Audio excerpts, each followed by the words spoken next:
विदर्भातून एक सकारात्मक आणि महत्त्वाची बातमी. वन्यजीव अभ्यासासाठी मोठं पाऊल. मोर्शीतील भारतीय महाविद्यालयात स्कॅट अनालिसिस रिसर्च लॅबचे उद्घाटन. नेमकं या लॅबमध्ये काय होणार संशोधन पाहूया. अमरावती जिल्ह्यातील मोर्शी येथे भारतीय महाविद्यालयात नवीन स्कॅट अनालिसिस रिसर्च लॅबची स्थापना करण्यात आली आहे. अंतर्गत गुणवत्ता हमी कक्ष आणि मेळघाट व्याघ्र प्रकल्प यांच्या संयुक्त विद्यमाने हा महत्त्वपूर्ण उपक्रम राबविण्यात आलाय.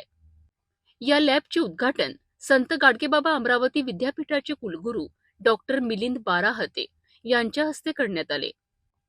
या प्रयोगशाळेमध्ये मांसाहारी वन्य प्राण्यांच्या आहाराचा अभ्यास केला जाणार आहे. विशेष म्हणजे प्राण्यांच्या विष्ठेच्या विश्लेषणातून त्यांचे अन्न, सवयी आणि ऋतूनुसार होणारे बदल यांचा अभ्यास होणार आहे. या माध्यमातून विद्यार्थ्यांना वन्यजीव अभ्यास आणि संशोधनाची प्रत्यक्ष संधी मिळणार आहे. कार्यक्रमाच्या अध्यक्षस्थानी भारतीय महाविद्यालयाचे कोषाध्यक्ष अनंत सोमवंशी उपस्थित होते. तसेच डॉक्टर ओमप्रकाश मुंडे, सलील चिंचमनातपुरे, प्राचार्य डॉक्टर संतोष आगरकर यांचीही उपस्थिती लाभली. या उपक्रमामागील मुख्य उद्देश विद्यार्थ्यांमध्ये संशोधनाची आवड निर्माण करणे आणि वन्यजीव संवर्धनासाठी योगदान देणे हा आहे. कार्यक्रम यशस्वी करण्याकरिता महाविद्यालयातील प्राध्यापक, कर्मचारी आणि विद्यार्थ्यांनी मोलाचे सहकार्य केलेत.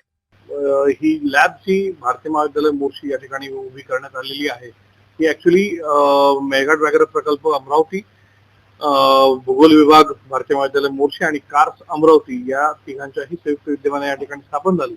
या आम्हाला एक प्रोजेक्ट मिळालेला आहे जो आहे scat analysis of carnivorous in Melghat tiger reserve. आणि त्याचा मुख्य उद्देश आहे या प्रोजेक्टचा की या कार्निव्होरसचं फूड प्रिफरन्स काय आहे. म्हणजे कार्निव्होरस मध्ये मेजर जे कार्निव्होरस आहेत मेळघाटचे, ज्यात वाघ, बिबट आणि जंगली कुत्रे जे या सगळ्या शाकाहारी प्राण्यांवर नियंत्रण ठेवण्याचं काम करतात, यांचं सीझनल फूड कशा पद्धतीने चेंज होतं, त्यात काही चेंजेस आहेत का ह्या बघण्यासाठी आम्ही हा स्कॅट अनालिसिस प्रोजेक्ट घेतलेला आहे. तो आम्हाला जवळजवळ 32,10,000 रुपयांचं फंडिंग मेळघाट टायगर रिझर्वने आम्हाला सँक्शन केलेलं आहे.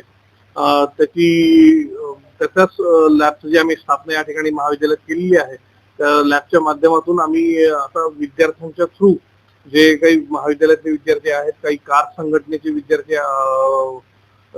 मेंबर सदस्य आहेत, हे सगळेजण आता मेळघाटमध्ये जाऊन मेळघाटमध्ये वन विभागाचे कर्मचारी कशा पद्धतीने काम करतात त्यांच्यासोबत राहून त्यांच्या गस्ती ज्या चालतात त्या गस्तीच्या दरम्यान ज्या ज्या ठिकाणी स्कॅट सापडेल, म्हणजेच या कार्निव्होरसची विष्ठा सापडेल, ती विष्ठा कलेक्ट करून ती या ठिकाणी लॅबमध्ये आणली जाईल आणि त्यांच्या ह्याच्यातले जेवढे काही त्या स्कॅट मधले त्या विष्ठेमधले हेअर सॅम्पल्स जे राहतील त्यांचं मायक्रोस्कोपिक अनालिसिस करून त्याचे आयडेंटिफिकेशन केलं जाईल की कोणत्या सीझन मध्ये कोणते प्राणी हे शाकाहारी प्राण्यांना मांसाहारी प्राणी खात आहेत याच्यावर लक्ष देतील.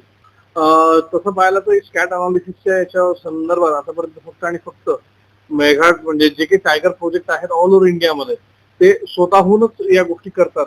पण आम्ही स्वर्गीय डॉक्टर GN वानखडे सर यांच्या अंडरमध्ये 2006 साली केलं होतं. त्याआधी 2003 मध्ये centre for wild life studies doctor Ulhas Karanth यांच्या माध्यमातून आम्ही 2003 आणि 2006 साली केलं. मध्यंतरी 20 वर्षाच्या काळामध्ये हे अनालिसिस तरी झालंच नाही.